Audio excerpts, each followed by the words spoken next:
আমরা আনুষ্ঠানিক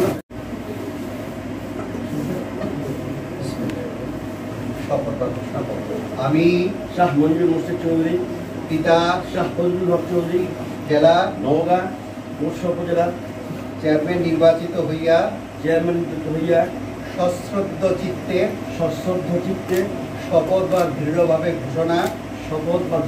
ঘোষণা করিতেছি যে আমি ভীতি বা অনুগ্রহ অনুরাগ বা বিরাগের বশবর্তী না হইয়া সকলের প্রতি আইন অনুযায়ী এবং সততা নিষ্ঠা ও বিশ্বস্ততার সহিত আমার পদের দায়িত্ব কর্তব্য পালন করিব।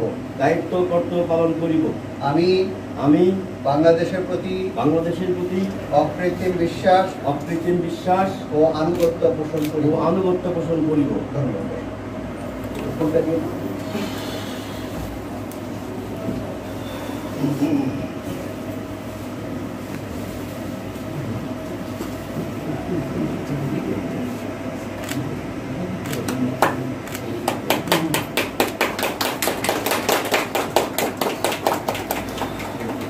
আমরা আনুষ্ঠানিকতা শেষ হওয়ার পর আপনারা যে নেতৃবৃন্দ আসছেন, এই নেতার সাথে আমরা সবাই মিলে একটা কর্মসূচি করার পর